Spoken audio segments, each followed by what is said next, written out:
आया, हमें ये मौका दिया उसकी हजूरी में आने के लिए, उसके पास आने के लिए। जैसा कि आप सब लोग जानते हैं कि ये क्या चल रहा है, पैशन वीक। पैशन वीक में क्या हुआ था, कोई बताएगा? क्या क्या पैशन वीक के मुख्य दिन कौन कौन से हैं? पाम संडे और good Friday, Maundy Thursday, Easter. हाँ, बाकी मंडे, ट्यूसडे, वेडनेसडे, सैटरडे क्या हुआ? हाँ, मुझे ये जो आज का जो प्रचार है मुझे पर्सनली बहुत पसंद है, क्योंकि हर साल जब मैं इस चीज़ को प्रचार करता हूँ, लास्ट ईयर भी मैंने प्रचार किया था इसके ऊपर, उससे लास्ट ईयर अपनी बाइबल स्टडी में मैंने इसका प्रचार किया था। तो पर्सनली प्रभु इन बातों से, इन 7 दिनों से बहुत अलग रीति से बात करता है, बहुत अलग रीति से प्रभु कुछ कुछ बातों को बताता है, प्रभु कुछ कुछ बातों को होने के लिए हमारी ज़िंदगी में मौका देता है ना? ठीक है, चलिए।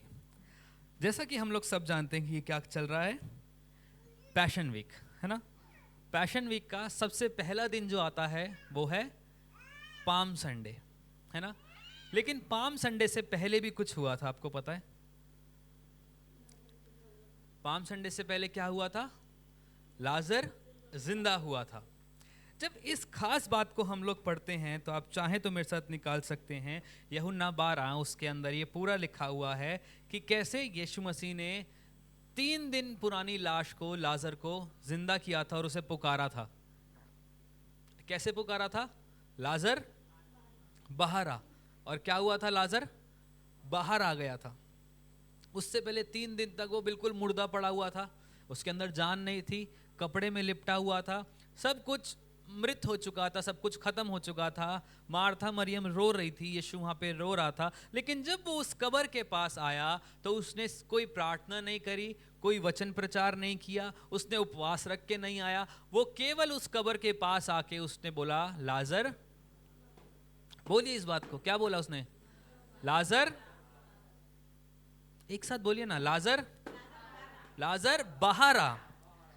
हमारी जिंदगी में आपको लग रहा हो कि कोई भी मृत परिस्थिति चल रही है, फाइनेंशियल, रिश्तों में, सेहत में स्ट्रेस हो रहा है, एंजाइटी हो रही है, टेंशन हो रहा है, रिश्ते खराब हो रहे हैं, आपको लग रहा है वो मर रहे हैं।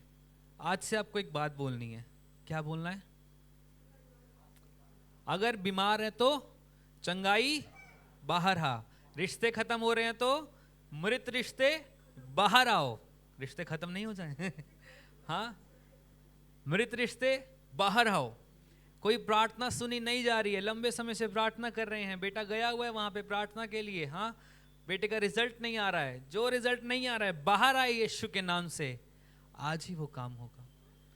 जब यीशु मसीह वहां पे आया, उसने एक बात को बोला कि लाजर क्या हो, बाहर आ। तो लाजर ने कोई वो नहीं किया, उसने ये नहीं बोला लाजर ने कि यीशु मसीह में मरा पड़ा हूं। लाजर ने ये नहीं बोला मेरे पट्टियां बंधी हुई हैं।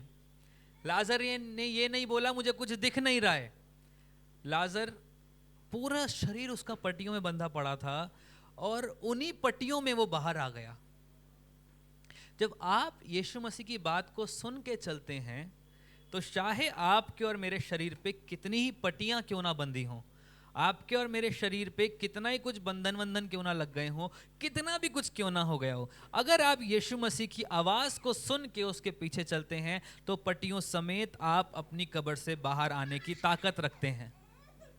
कुछ भी क्यों ना हो रहा हो, आप ताकत रखते हैं कि आप क्या हो सके, आप बाहर आ सके। कैसे बाहर आ सके? अपनी परिस्थितियों में से, अपनी कब्र में से। कैसे? एक लाश की सिचुएशन भी क्यों ना हो, पूरी पट्टियों से बंधी हुई भी क्यों ना हो, आप बाहर आ सकते हैं अगर आप यीशु की बात को, यीशु के शब्द को फॉलो करना जानते हैं। आज कलीसियाओं में एक चीज़ बहुत बेकार चल रही है, वो ये है कि जो कलीसिया है, जो कलीसिया के लोग हैं, वो यीशु की बात को सुनना ही नहीं समझ पा रहे हैं कि यीशु क्या बोल रहा है। लाजर जानता था मरने के बाद भी कि यीशु ने मुझे पुकारा है, इसलिए मुझे बाहर आना है। समझ पा रहे हैं मेरी बात को? मरियम ने भी पुकारा होगा, मार्था ने भी पुकारा होगा, लाजर के दोस्तों ने भी पुकारा होगा और रिश्तेदारों ने भी पुकारा होगा, बोला होगा तू क्यों मर गया, थोड़ा दिन और जिंदा रह जाता, हमें तेरी शादी करानी थी, हमें तेरे बच्चे देखने थे, हमें तेरा परिवार बनता हुआ देखना था, अभी तो दोनों बहनें रह गई हैं शादी के लिए, उनकी शादी नहीं हुई है, तू कम से कम उनकी शादी करा के जाता, तू क्यों मर गया, बाहर आ जा।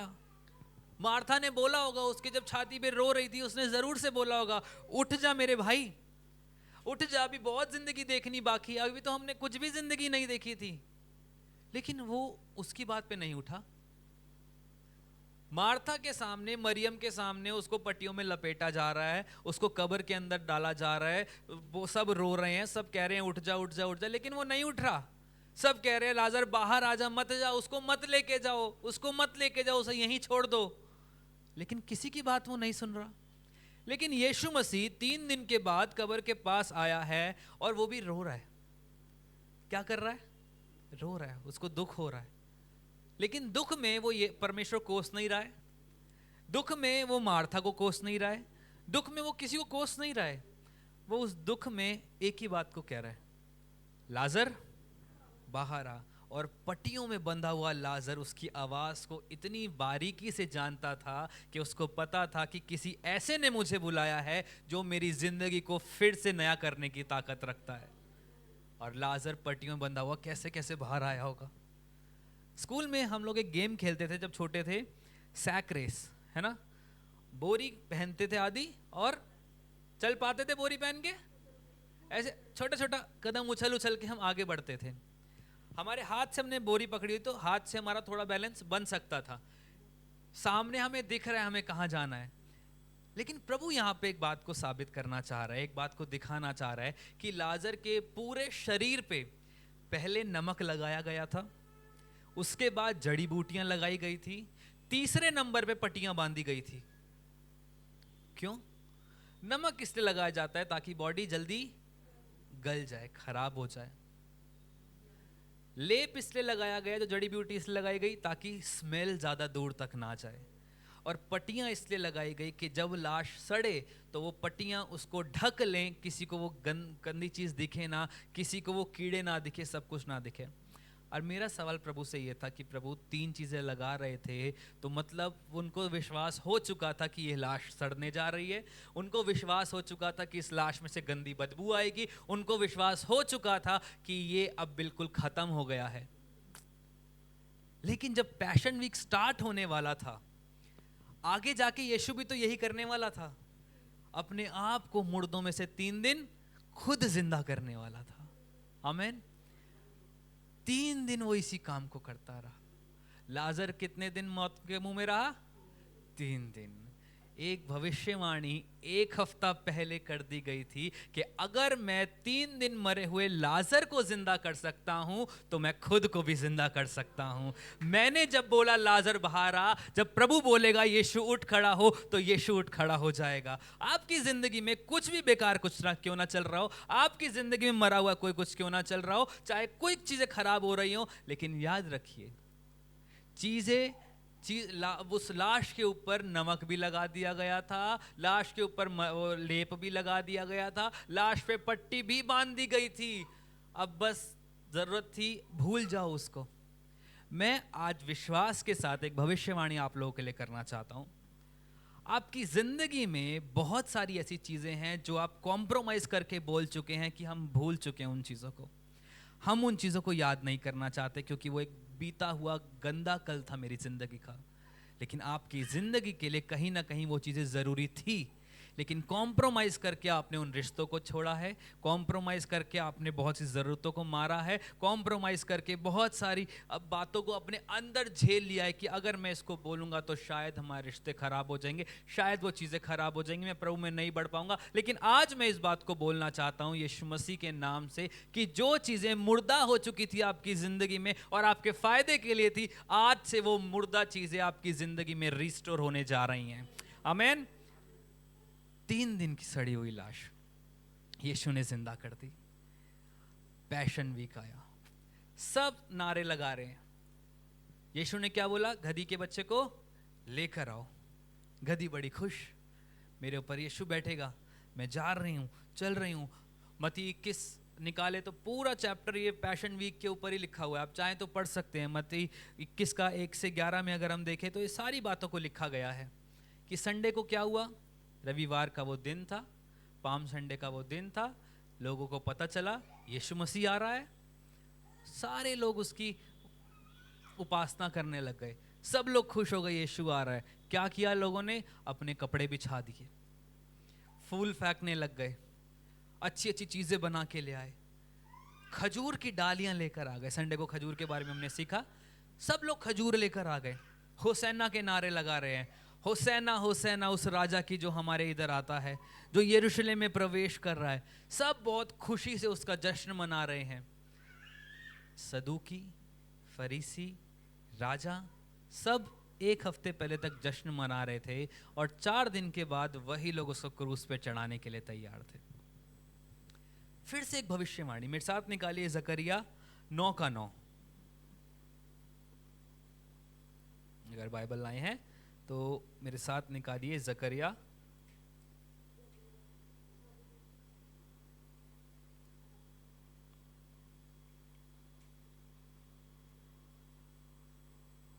निकाल लिया किसी ने तो पढ़िए मेरे साथ, जकरिया 9 उसकी 9वीं आयत। हे सियोन बहुत ही मग्न हो, हे यरूशलेम जय जयकार कर, क्योंकि तेरा राजा तेरे पास आएगा, वह धर्मी और उद्धार पाया हुआ है, वह दीन और गधे पर वरन गधी के बच्चे पर चढ़ा हुआ आएगा। जकरिया की किताब यीशु मसीह के आने से बहुत समय पहले लिख दी गई थी और किस बारे में लिखा जा रहा है, हे सियोन क्या कर, मगन हो, खुश हो जा। साथ में लिखा जा रहा है यरूशलेम जय जयकार कर। यीशु मसीह कहां पे आ रहा था, यरूशलेम में। कैसे आ रहा था, गधी के ऊपर बैठ के। तो जकरिया 9:9 की जो प्रोफेसी है, जो भविष्यवाणी है, वो यीशु मसीह ने पाम संडे वाले दिन आके क्या किया, पूरा किया। संडे बीत गया, यीशु मसीह आ गया, घर में चला गया, सब कुछ हो गया, दिन खत्म। यीशु मसीह अपनी रात में प्रार्थना करने चला गया। अगला दिन मंडे, मंडे को क्या हुआ था, मंडे को क्या हुआ था, हाँ बताइए, मंडे को क्या हुआ था। मत्ती 21 उसका 12 और 13 इस प्रकार से लिखा है कि यीशु मसीह ने मंदिर में जाके सराफों के बीड़े तोड़ दिए, जो उनकी टेबल्स थी उनको उछाल दिया, उनको उखाड़ दिया वहां से। और एक बात को बोला गया कि तुम क्यों मेरे पिता के घर को डाकुओं की खो बनाते हो। क्या बिजनेस करना गलत है, क्या बिजनेस करना गलत है। आप कितने कन्वेंशंस में गए हैं, कितने क्रूसेड्स में गए हैं, आपने देखा है बाहर बाइबल के स्टॉल्स लगते हैं, क्या वो गलत है। यीशु मसीह कह रहा है तुमने मेरे पिता के घर को डाकुओं की खो बना दिया है। हम इस बात को जानते हैं कि अगर बाइबल लेनी है, ट्रैक्स लेने हैं, बाइबल से रिलेटेड चीज़ें लेनी हैं, तो ऐसी बड़ी बड़ी मीटिंग्स में स्टॉल लगे होते हैं और वहाँ पे जाके अच्छी और सस्ती चीज़ मिल जाती है। मानते हो इस बात को, क्या वो गलत है। तो जो मंदिर के अंदर या मंदिर के बाहर जो दुकानें लगी हुई थी, उन पे भी तो वही सामान मिल रहा था जो मंदिर के अंदर की चीज़ों का था।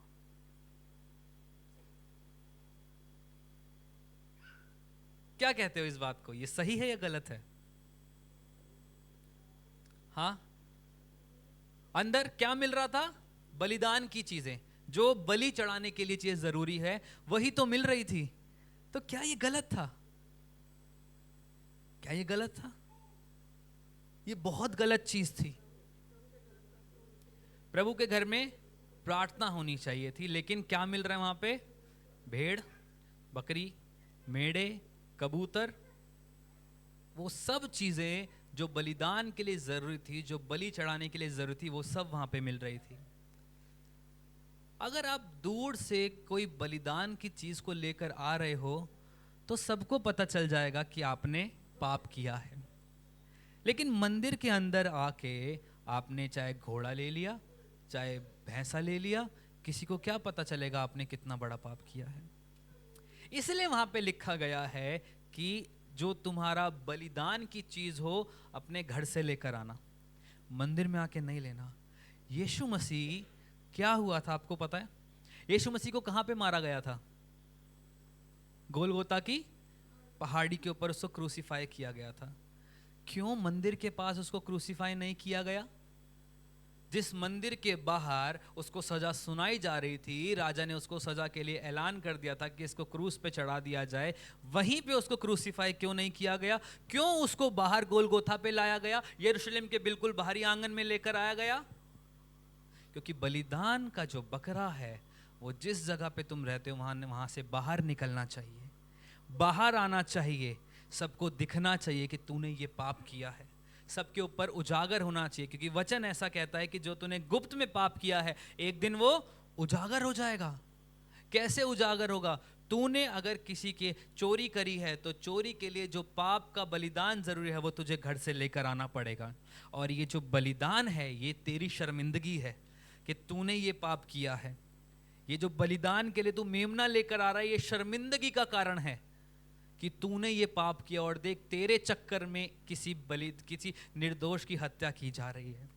जब पूरे संसार का पाप यीशु ने अपने ऊपर ले लिया तो उसको भी एक निर्दोष मेमने को लेके जाया जा रहा है, उसको बांध के लेके जाया जा रहा है, उसके ऊपर वो क्रूस को रखा जा रहा है। और उसको कहाँ लेके जाया जा रहा है? गोलगोता की पहाड़ी पे, ताकि हर कोई देखे कि ये मेरे पाप के लिए जाया जा रहा है, ताकि हर कोई इस बात को समझे कि मेरे पाप जो इसने उठा लिए हैं ये मेरी जिंदगी थी, मेरी जिंदगी ऐसी होनी चाहिए थी, लेकिन ये मेरी बजाय उसकी हो गई है।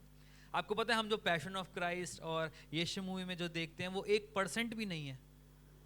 कितनी बार ऐसा होता है कि हम पैशन ऑफ क्राइस्ट देखते हैं, मैं देख नहीं पाता, रोने लग जाता हूँ।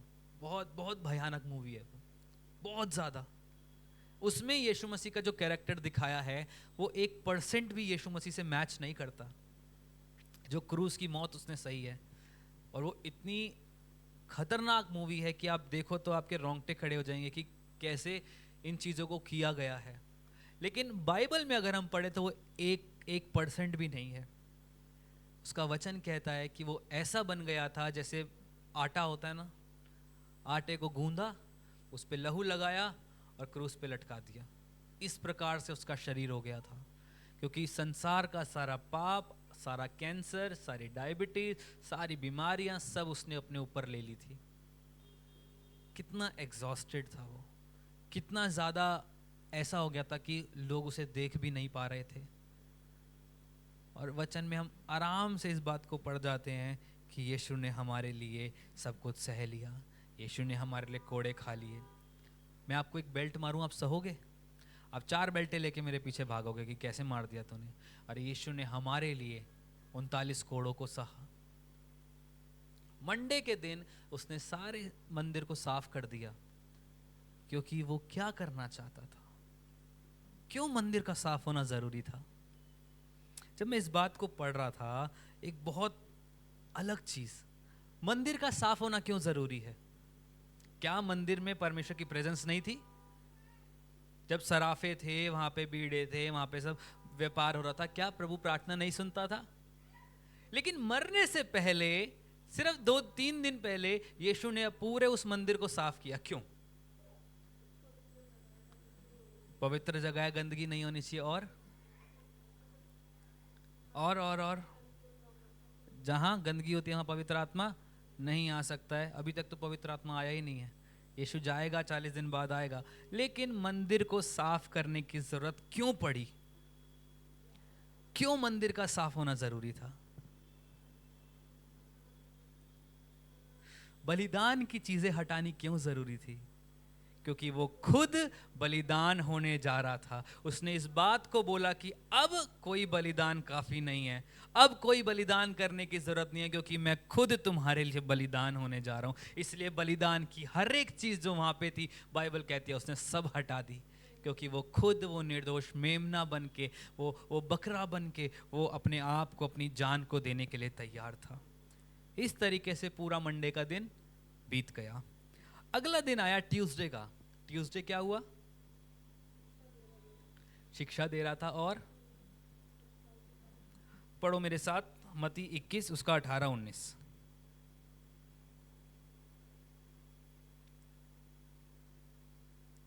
मत्ती 21 उसका 18 और 19। भोर को जब वह नगर को लौट रहा था तो उसे भूख लगी, और अंजीर का एक पेड़ सड़क के किनारे देखकर वह उसके पास आया और पत्तों को छोड़कर उसमें कुछ ना पाकर उससे कहा, अब से तुझ में फिर कभी फल ना लगे। और अंजीर का पेड़ तुरंत सूख गया। हमने कई बार प्रचारों में इस बात को सुना है कि यीशु ने बोला पेड़ सूख जा। सुना है आपने प्रचार? आप यूट्यूब खोल के देखो, बहुत सारे प्रचार हैं कि यीशु ने बोला पेड़, अंजीर का पेड़ सूख जा क्योंकि उसमें फल नहीं लगे। यीशु ने बोला यहां पे, दोबारा पढ़ो 19 आयत, और उसका जो आखिरी सेकंड हाफ है, अब से तुझ में फिर कभी फल ना लगे, और अंजीर का पेड़ तुरंत सूख गया। यीशु ने क्या बोला? अब से तुझ में कभी फल ना लगे, और वो अपने आप सूख गया। एक फल से एक पेड़ की पहचान होती है, एक फल से एक व्यक्ति की पहचान होती है, लेकिन इसमें फल थे ही नहीं। नींद आ रही है? बोर तो नहीं लग रहा? इसमें फल थे ही नहीं। जब हम इस बात को पढ़ते हैं कि प्रभु तूने क्यों उस पेड़ को डांटा, क्यों उस पेड़ को डांटा प्रभु, क्या जरूरत थी उस पेड़ को डांटने की? बिल्कुल स्टार्टिंग में आ जाओ आदम और हव्वा पे। जब आदम और हव्वा को कपड़े पहनाए गए तब भी अंजीर का पेड़ ही था वहां पे। अंजीर के पत्ते तोड़े गए और उससे ही उसको कपड़े पहनाए गए। एक पेड़ जो आदम और हव्वा के नंगेपन को ढकने के काम आ रहा है, नए नियम में आके यीशु मसीह उसी को कर्स कर रहा है। अजीब सी बात नहीं लग रही कि जो पेड़ पहले आदम को नंगपन से बचा रहा है, दूसरा आदम आके उसी को कर्स कर रहा है। क्यों क्यों कर्स कर रहा है? अब बात करते हैं पेड़ की। पेड़ को यह घमंड था कि मैंने पहले आदम को नंगपन से बचाया है, मैं तुझे भी बचा सकता हूं। मैंने पहले आदम से जो ग्लोरी चली गई थी, मैंने उसको ढकने का काम किया था, मैं तुझे भी ढक सकता हूं। पहले आदम ने मुझ में से फल नहीं खाए थे, तो तू क्यों फल खाने आया मेरे पास? मेरा काम है ढकने का, मैं तुझे भी ढक सकता हूं। लेकिन यीशु मसीह ने क्या बोला? तो मैंने सिर्फ तेरे अंदर ये चीज को देखा है कि तू ढकने का काम करता है, लेकिन मैं तो स्वयं अपने लहू को इसलिए बहाने आया हूं कि अब तेरी भी जरूरत ना पड़े। क्योंकि बहुत सारी चीजें मसीह लोग इस प्रकार से यूज करते हैं कि हम इससे ढक जाएं, हम उससे ढक जाएं, हम 2 घंटे प्रार्थना कर लेंगे बच जाएंगे, हम 1 घंटा वचन पढ़ लेंगे बच जाएंगे, हम पास्टर के साथ सही चलेंगे बच जाएंगे, हम चर्च में बढ़ा दे देंगे बच जाएंगे, हम चर्च में टाइम से आ जाएंगे बच जाएंगे, सब कुछ सही सही हो जाएगा, हम बच जाएंगे। लेकिन अगर यीशु ही जिंदगी में नहीं है तो आप चाहे कुछ भी कर लो, आप नहीं बचने वाले हो। पेड़ को यह घमंड हो रहा था कि मैंने पहले आदम को, पहला व्यक्ति जो परमेश्वर ने बनाया है, उसको बचाया है, उसको ढका है, उसके नंगपन को ढका है, मैं तुझे भी ढक सकता हूं। यीशु कह रहा है मुझे तेरी जरूरत ही नहीं है, क्योंकि मैं खुद मानव जाति को ढकने के लिए आया हूं, मैं खुद अपने लहू को बहाने के लिए आया हूं, मेरा लहू काफी है उस ग्लोरी को वापस लौटाने के लिए। इसलिए वहां पे अंजीर के पेड़ को यीशु ने बोला तुझ में कभी फल नहीं लगे। अंजीर एक ऐसा पेड़ है जो बहुत ताकत देता है। हम लोग अंजीर खाते हैं घर पे, है ना, वो छोटे छोटे दाने से होते हैं उसके अंदर, हम अंजीर खाते हैं, उसे गोल गोल सी होती है, माला के अंदर आती है, हम सब लोग खाते हैं अंजीर को। लेकिन एक पेड़ है जो अपने आप को दिखा रहा है कि मुझ में अच्छे फल हैं, मेरा फल बहुत ताकत देता है, मेरे पत्ते तुम्हें ढकने का काम करते हैं। लेकिन यीशु कहता है कि जीवन का जल तो मैं हूं, जीवन की रोटी मैं हूं, ढकने का काम मेरा लहू करेगा। अब से तुम्हें किसी और चीज की जरूरत नहीं है कि तुम अपने आगे पीछे पत्ते लपेटो और मोगली की तरह घूमते फिरो। अब से जरूरत है तुम्हें मेरे उस ग्लोरी में वापस आने के लिए जो आदम ने तुझको पहन के खो दी थी। आपको ढकने की जरूरत तब पड़ती है जब आपको लगे कि मैं नंगा हूं, मैंने अच्छी खासी शर्ट पहन रखी है, जीन्स पहन रखी है, अगर इसके ऊपर मैं एक रुमाल रख के आ जाऊं तो आप बोलोगे कि अच्छी खासी शर्ट पहन तो रखी है, रुमाल क्यों रखा हुआ आगे? ये कौन सा नया फैशन सेंस है? ये क्या है? ये क्या है?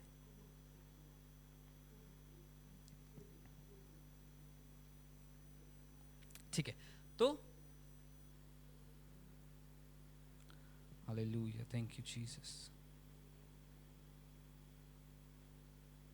ठीक है, कोई बात नहीं, चलो वापस से आ जाते हैं अपने उस पे।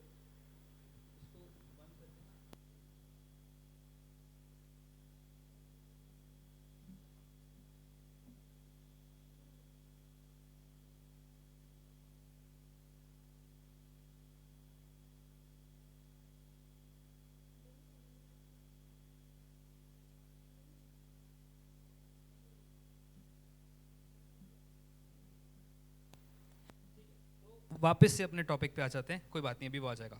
चलो कोई बात नहीं। तो अंजीर का जो पेड़ है, चल रही है वो, तो अंजीर का जो पेड़ है वो अपने आप को सोच रहा था कि मैं बचा सकता हूं, मैं ढक सकता हूं, लेकिन इन दी एंड क्या हुआ? ढकने का काम यीशु के लहू का है। ऐसा करके क्या हुआ? जो ट्यूसडे है वो भी खत्म हुआ। छोड़ दो, नहीं चल रहा तो अगला आ जाते हैं वेडनेसडे पे।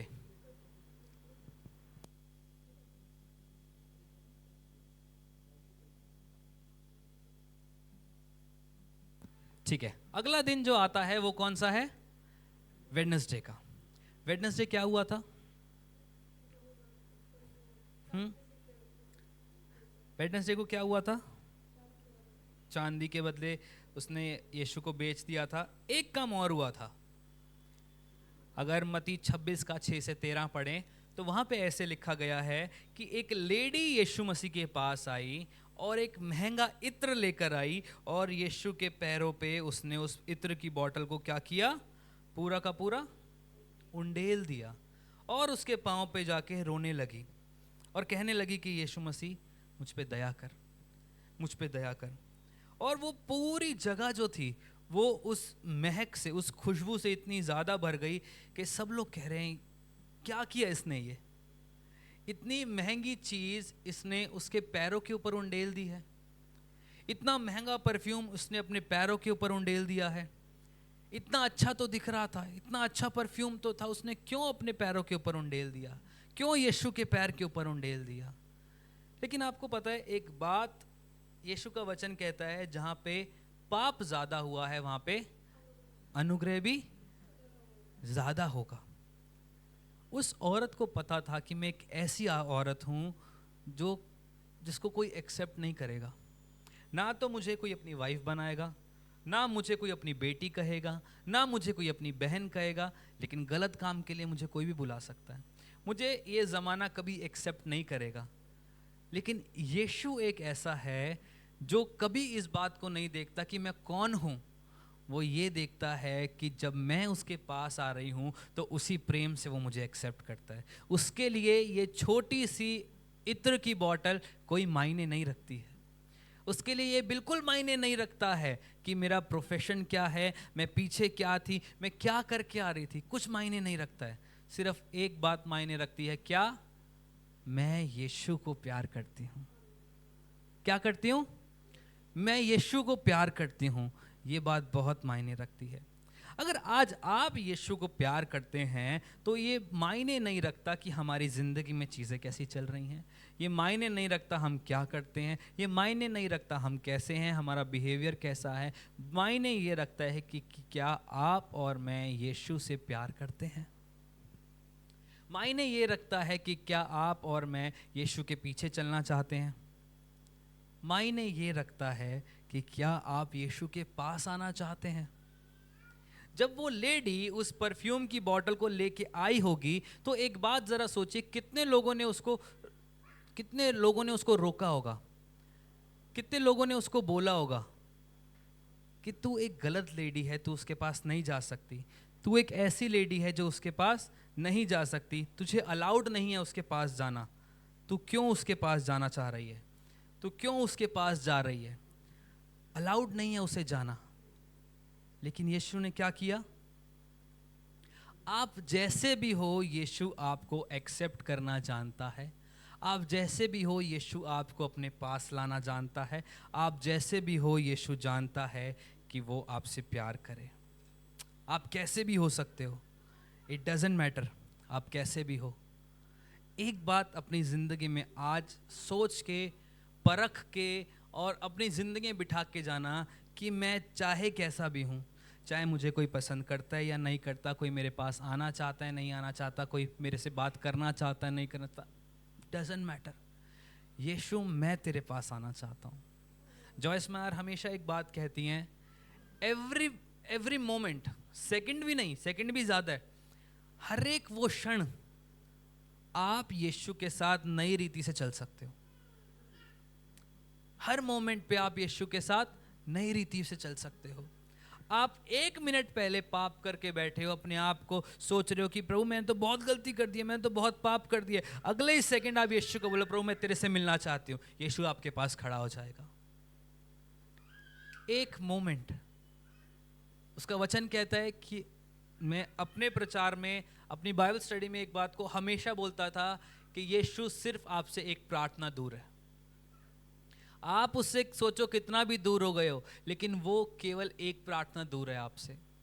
आप सोच रहे हो प्रभु मुझसे गलती हो गई है, अब तू मुझसे बात नहीं करेगा प्रभु, अब तू मुझसे ये नहीं करेगा प्रभु, तू मुझसे कैसे बोलेगा प्रभु, मेरे सब कुछ जाने लग रहा है प्रभु।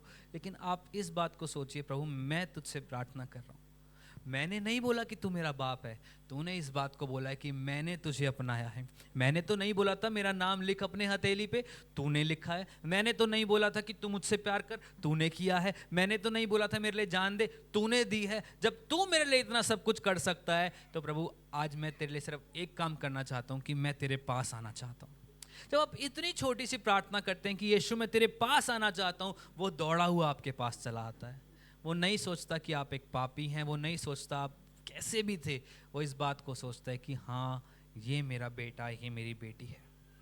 अगला दिन मॉन्डी थर्सडे, उसने चेलों को बुलाया, इकट्ठा किया, फसह के पर्व आने वाला है, क्या करेंगे हम लोग, आखिरी भोज करेंगे। कल के दिन यहाँ पे हम लोग भी वही करेंगे। और साथ में क्या किया उसने, अपने चेलों के पाँव को धोया। पाँव धोना क्यों जरूरी था? पाँव धोना क्यों जरूरी था?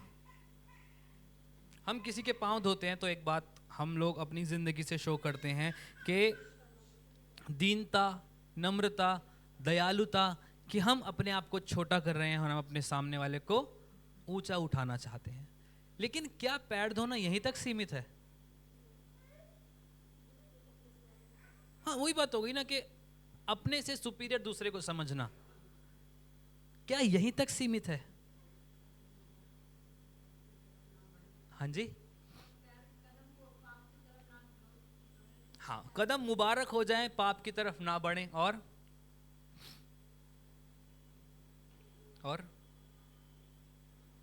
सोचो, एक जगह पे बाइबल में ऐसा हुआ, ठीक है, जो नहा लिया पाँव धोने काफी है। पुराने नियम में आ जाएं तो एक जगह पे एक इंसिडेंट ऐसा है जहाँ पे एक व्यक्ति था, आपको याद आ जाना चाहिए जो मैं बोल रहा हूँ। एक व्यक्ति था, वो चप्पल पहन के परमेश्वर की हजूरी में जा रहा था और खुदा ने बोला चप्पल उतार के मेरे पास आइयो। याद है आपको? मूसा को प्रभु ने बोला जलती हुई झाड़ी में कि क्या करियो, चप्पल उतार के मेरे पास आइयो। जब वो चप्पल उतार के गया, मैं प्रभु से पूछा प्रभु इसका क्या मतलब है? सेम बात यहाँ पे भी लागू हो रही है। पैर धोना, पैर धोना क्यों जरूरी है? आपके पैर में जो गंदगी लगी है वो कहाँ की है? संसार की। जब आप यीशु मसीह के साथ चलने चलोगे तो आपको संसार को छोड़ना पड़ेगा, साफ करना पड़ेगा। और ये आप अपने आप से नहीं कर सकते हो। आप कितना भी दम लगा लो, कितना भी चाह लो, आप अपने आप को संसार से दूर कर ही नहीं सकते। अनटिल अनलेस यीशु आपके पाँव को ना धोए, अनटिल अनलेस यीशु आपके पास आके ना बोले कि मैं तुझे धोने के लिए काफ़ी हूँ, मेरा लहू तुझे धोने के लिए काफ़ी है, मेरा लहू तुझे साफ करने के लिए काफ़ी है। मूसा को बोला था चप्पल उतार के आइयो। चप्पल किसकी थी? चमड़े की चप्पल थी। किसी का लहू लगा था उसके अंदर, किसी का शरीर था उसके अंदर, किसी माँ का दूध भी हो सकता है उसके अंदर। वो शरीर था, शरीर पहना हुआ था, संसार को उसने पहना हुआ था। और क्या बोल रहे परमेश्वर? इसको उतार के मेरी हजूरी में आई हो। यहाँ पे यीशु क्या बोल रहा है? क्या बोल रहा है यीशु? मैं तेरे पाँव को धोऊंगा। क्योंकि तू अपने आप से काफ़ी नहीं है इस संसार को अपने आप से जुदा करने के लिए, लेकिन मेरा लहू जिस दिन तेरे ऊपर आ जाएगा, मेरे लहू की छाप जिस दिन तेरे ऊपर लग जाएगी, मैं काफ़ी हो जाऊंगा तेरे लिए इस संसार को छोड़ने के लिए। तू अपने आप से धोके कितना भी मेरे पास आ जा। हम बोलते हैं ना कभी कभी, प्रभु मैंने तेरे लिए ये छोड़ दिया, मैंने तेरे लिए वो छोड़ दिया। प्रभु सवाल पूछो कभी प्रभु से, क्या प्रभु ने कभी बोला था ये सब छोड़ने के लिए? जो छोड़ने के लिए बोला वो छूट नहीं रहा, जो अपने आप से छोड़ सकते हैं वो छोड़े जा रहे हैं।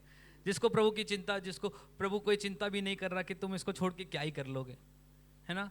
एक लेडी से मैं मिला और अभी पीछे बात हो रही थी मेरी उससे, और इस प्रकार से उसने मुझे बोला कि भैया मैंने जब मैं चर्च जाती हूँ तो खाली साड़ी पहन के जाती हूँ ताकि कोई ठोकर ना खा जाए, कोई ये ना हो जाए, कोई वो ना हो जाए। बात करते करते बोली, मेरे जो सामने रहते हैं मेरे को बड़ा परेशान करते हैं, मैं चाहती हूँ आप ऐसी प्रार्थना करो कि प्रभु मेरा बदला ले, उनसे बदला ले ले, उनके घर को तोड़ दे, ऐसे करते हैं। और मैं सोच रहा कि कितनी नॉनसेंस वाली बात है ना। प्रभु के लिए मैं साड़ी पहन कर आ रही हूँ लेकिन मन में कड़वाहट नहीं निकाल पा रही हूँ। क्या प्रभु ऐसी साड़ी पहन के आने से खुश होगा? क्या उन्होंने सच में अपने पाँव को धुलवाया यीशु से? जब आप उसको अलाउ करोगे कि यीशु आपके पास आए, आपके पाँव को धोए, आपकी जिंदगी से संसार को दूर करे, वो तभी कर पाएगा। और वो केवल उन 12 चेलों ने दिया था कि यीशु हम तैयार हैं। यीशु आया, उनके पाँव को धोया, उनको नया कर दिया। नया होने के बाद भी मैं आपको एक बात बताना चाहता हूँ कि यहूदा इस्करियोती एक ऐसा व्यक्ति था जिसके पास बेस्ट पास्टर था, बेस्ट टीचर था, बेस्ट भविष्यवक्ता था, प्रभु का बेटा ही उसके पास था, लेकिन तब भी वो उसको समझ नहीं पाया। लेकिन पौलुस एक ऐसा व्यक्ति था जिसने सिर्फ यीशु को सुना था कि यीशु ने ऐसे काम करे, उसने ऐसे काम करे, उसने ऐसे काम करे, और वो उसका सबसे बड़ा चेला बन गया। जब आप यीशु की सुनना शुरू करते हो ना, आप जानते हो कि अगर मैं कब्र में भी हूँ, मुझे वो शब्द कहाँ बुला रहा है, मुझे उसकी तरफ जाना है। लाजर जानता था कि यीशु कैसे बोलता है। लाजर जानता था, मरा हुआ लाजर पड़ा हुआ उसके ऊपर, और जैसे यीशु ने बुलाया लाजर बाहर आ जा, वो उसको क्लिक हो गया उसकी आत्मा में कि मुझे यीशु ने बुलाया, अब तो मुझे जाना ही पड़ेगा। जब यीशु बुलाता है तो मुर्दों को भी उठना पड़ जाता है। जब यीशु बुलाता है तो शैतान को भी सुनना पड़ जाता है। मॉन्डी थर्सडे में यीशु ने इस बात को बोला कि मैं तुम्हारे पाँव को धोऊंगा। मेरी याद में यही किया करना जो हम प्रभुभोज सेलिब्रेट करते हैं एवरी फर्स्ट संडे को। गुड फ्राइडे आपको पता है क्या हुआ था? मॉन्डी थर्सडे की रात आपको पता है यीशु को पकड़वाया गया। लास्ट वीक ही हमने इस बारे में सुना था कि जब उसको पकड़वाया जा रहा था तो कान काटा गया, फिर आगे चल के यीशु ने कान जोड़ दिया, फिर और आगे गए तो पतरस ने उसका 3 बार इनकार किया। मुर्गे की बांग देने से पहले उसको इनकार किया गया। रातों ही रात में सब कुछ फरमान जारी कर दिया गया कि इसको कहाँ पे चढ़ाओ, इसको क्रूस पे चढ़ाओ, इसको क्रूस पे चढ़ाओ, इसको क्रूस की सज़ा दे दो, इसको क्रूस पे चढ़ा दो। सब कुछ हो गया। बरअब्बा उसके सामने खड़ा था, लेकिन दुनिया ने यीशु मसीह को ना चुन के संसार को ही चुना। एक रात पहले वो पाँव धो रहा है, कह रहा है कि मैं तुम्हें संसार से दूर करना चाहता हूँ, और अगले दिन ही लोग संसार को चुन रहे हैं।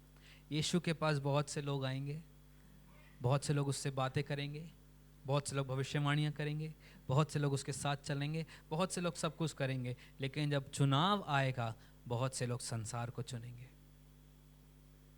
ये उसने साबित करके दिखाया है, क्योंकि उसके पीछे चलने की एक कीमत देनी पड़ती है, और बहुत से लोग तैयार नहीं है उस कीमत को देने के लिए।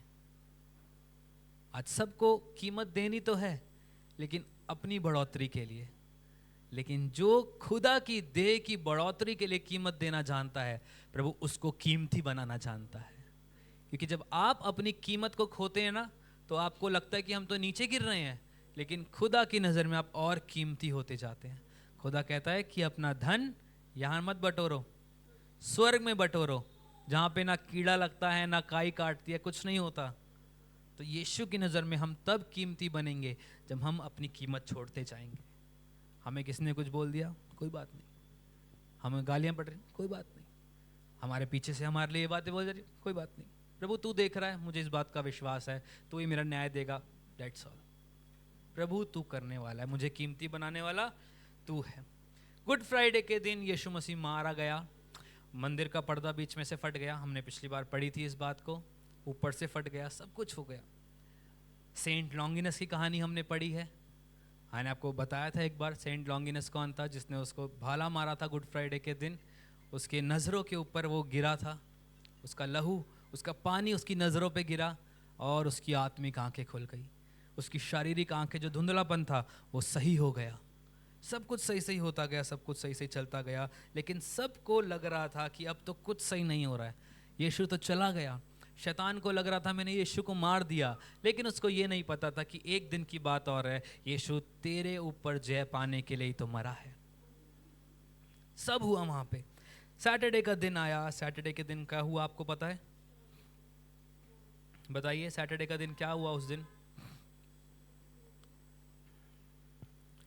फ्राइडे को उसको क्रूस पे चढ़ाया गया। सैटरडे के दिन दो व्यक्ति उसके पास आए, उसकी लाश को लेने के लिए दो व्यक्ति, आपको पता है उनका नाम क्या था? एक का नाम था निकोदेमस, एक का नाम था यूसुफ। वो दोनों यीशु मसीह के सीक्रेट फॉलोवर्स थे।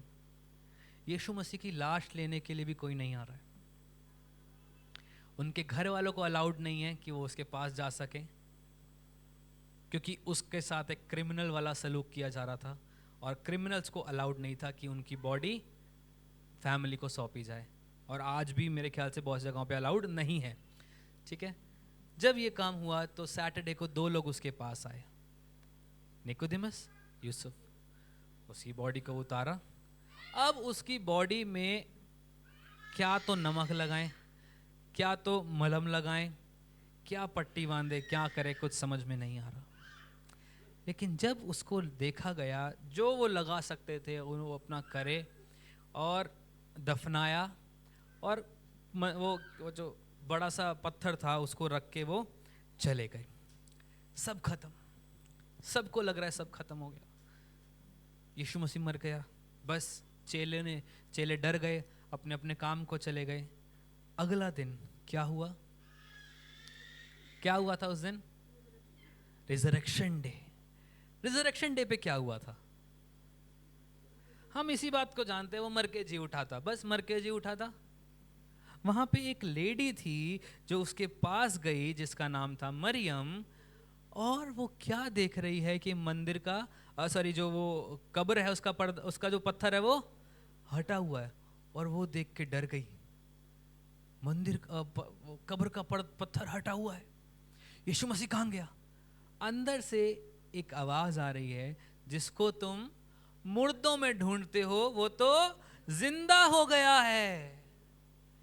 एक हफ्ता पहले जिसको लोग होसैना के नारे लगा के आ रहे थे, उसको इनवाइट कर रहे थे अपने घरों में, 4 दिन बाद उसके मरने के लिए तैयार हो गए थे, उसको मारने के लिए तैयार हो गए थे। अब जब वो मर गया है, उसकी कब्र पे कोई उसको फूल देने के लिए भी नहीं है। ये है दुनिया। लेकिन एक औरत, मरियम नाम की, कुछ फूलों को लेके वहां पे गई, और क्या देख रही है कि वहां से जो पर्दा है वो वहां का जो पत्थर है वो हटा हुआ है, और जो स्वर्गदूत है वो क्या कह रहा है? यीशु जिंदा हो चुका है, उसको मरे हुए मत ढूंढो। मैं आपको कहना चाहता हूं कि आपकी परिस्थितियां कैसी भी हों, अगर आपकी जिंदगी में प्रभु ने कोई योजना को रखा है तो आपको मारेगा, दफना देगा, गाड़ देगा, पूरा खत्म कर देगा। और तो और ऐसी सिचुएशन आ जाएगी, मार के गाड़ के पत्थर भी आ जाएगा ऊपर कि दिखे ही ना कि अंदर कोई है। लेकिन याद रखिएगा, एक समय आएगा, एक सीजन आएगा जब स्वर्गदूत बाहर खड़ा होगा और बोलेगा वो जिंदा हो चुका है। एक सीजन आएगा जब स्वर्गदूत बोलेगा कि वो जिंदा हो चुका है। यीशु को खुद बताना नहीं पड़ा, देखो मैं जिंदा हो चुका हूं, परले लोग गवाही दे रहे हैं वो जिंदा हो चुका है। मरियम जाके बोल रही है अरे देखो वो पत्थर हट चुका है, यीशु जिंदा हो चुका है। कोई उसका विश्वास नहीं कर रहा, कोई नहीं सोच रहा कि कैसे जिंदा हो चुका है। लेकिन जब देखा, स्वर्गदूत ने बोला वो जिंदा हो चुका है। स्वर्ग गवाही देगा आपकी जब वो आपको जिंदा करेगा। स्वर्ग गवाही देगा उस बात की जब वो स्वर्ग से जिंदा होके आएगा आपके लिए। आपका फाइनेंस, आपका स्ट्रगल, आपकी जिंदगी की कोई भी चीज क्यों ना हो जो मर चुकी हो, लेकिन अगर आप यीशु पे विश्वास करना जानते हैं, आप यीशु को मानना जानते हैं, यीशु का इकरार करना जानते हैं, यीशु के पीछे चलना जानते हैं, यीशु की आवाज़ को सुनना जानते हैं, उसकी आवाज़ को पहचानते हैं, तो एक समय ऐसा आएगा, आपका मॉन्डी थर्सडे भी होगा, आपका गुड फ्राइडे भी होगा, आपको मारा भी जाएगा, गाड़ा भी जाएगा, दफनाया भी जाएगा, आपके ऊपर पत्थर भी रख दिया जाएगा, लेकिन याद रखिएगा वो पत्थर अंत नहीं है। बहुत से लोगों ने यही समझा था, पत्थर रख दिया गया मतलब अंत हो गया। लाजरस की जिंदगी में सेम हुआ था। एक सैटरडे पहले पत्थर रख दिया गया उसकी कब्र के आगे, सबको लगा एंड हो गया। That was not the end, वो तो बिगिनिंग थी यीशु के चमत्कारों को करने की। एक मुर्दे को जिंदा करना सबसे बड़ा चमत्कार है। हम सबको लगता है कि अगर हमारी कब्र बंद हो गई तो अंत हो गया, लेकिन मैं आपको बताना चाहता हूं कि आपको लग रहा है वो अंत है, लेकिन मैं आपको उससे बड़ी खुशखबरी देना चाहता हूं कि बाहर एक स्वर्गदूत खड़ा है जो चिल्ला चिल्ला के कह रहा है देख वो जिंदा हो गया है। एक स्वर्गदूत हमारे लिए बाहर खड़ा है जो चिल्ला चिल्ला के कहने वाला है देख इसकी जिंदगी को मैंने जिंदा कर दिया है, इसके स्ट्रगल्स को मैंने जिंदा कर दिया है, इसके फाइनेंसिस को मैंने जिंदा कर दिया है, इसके रिश्तों को मैंने जिंदा कर दिया है। अगर आप उसके पीछे चलना चाहते हैं तो आइए हम प्रार्थना करेंगे। हालेलुया। प्रभु हम तेरा धन्यवाद करते हैं मेरे परमेश्वर, तुझे आदर देते हैं, तुझे महिमा देते हैं खुदा, तेरे नाम की बड़ाई करते हैं, तेरे नाम को ऊंचा करते हैं, तेरे नाम को धन्यवाद देते हैं मेरे परमेश्वर। I welcome you Jesus, I welcome you Holi spirit. पवित्र आत्मा तू काम करे मेरे परमेश्वर पिता। प्रभु इस पैशन वीक में खुदावन जब हम सब चल रहे हैं खुदा, प्रभु कल के दिन मेरे परमेश्वर जब हम सब प्रभु भोज को लेते हैं, यहाँ पे सब इकट्ठा होते हैं मेरे परमेश्वर पिता, तो खुदावन हम तेरी याद में उस रोटी को तोड़ने पाए मेरे परमेश्वर, उस रस को पीने पाए मेरे परमेश्वर पिता, जो हमें ये याद दिलाता है खुदा कि तूने भी यही किया था। जैसे तेरा वचन कहता है मेरे परमेश्वर पिता, तूने कहा है मेरे परमेश्वर कि मेरी याद में यही किया करना प्रभु। लेकिन आज खुदा हम तुझसे ये प्रार्थना करते हैं कि हमारी ज़िंदगी की बहुत सी चीज़ों पे, चाहे वो कब्र के पत्थर रख दिए गए हैं मेरे परमेश्वर, लेकिन आज हम भविष्यवाणी करते हैं कि हमारे लिए स्वर्गदूत उस कब्र के बाहर खड़ा हुआ चिल्ला रहा है कि देख वो जिंदा हो चुका है, मेरी मिनिस्ट्री जिंदा हो चुकी है, मेरे फाइनेंस जिंदा हो चुके हैं, हमारी कलीसिया जिंदा हो गई है यीशु मसीह नासरी के नाम से।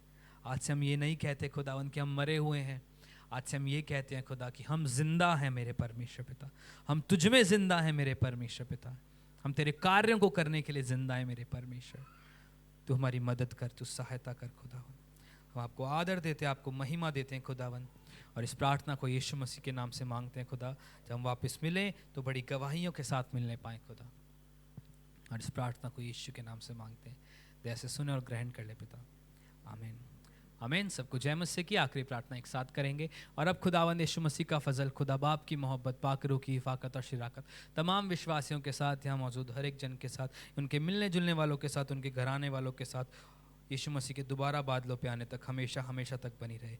यीशु मसीह नासरी के नाम से मांगते हैं, आमीन आमीन। सबको जय मसीह की। प्रभु आप सबको बहुत आशीष दे। जितने लोग ऑनलाइन देख रहे हैं, प्रभु आप सबको ही बहुत आशीष दे। कल की मीटिंग 3 बजे से है मॉन्डी थर्सडे की। जितने लोग आ रहे हैं आ सकते हैं, और जो जो बना के लेकर आ रहे हैं आप प्लीज़ मैसेज कर दीजिए एक बार। परसों की मीटिंग 12 बजे से है गुड फ्राइडे की।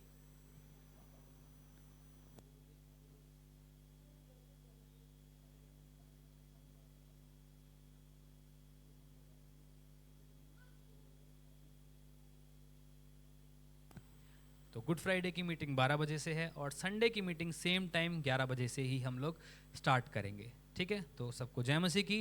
प्रभु आप सबको आशीष दे। God bless you all.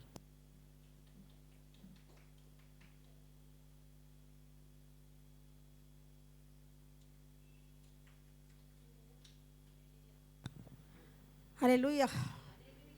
आवाज़ नहीं आ रही, इतने ठंडे गुनगुने क्यों हैं हम?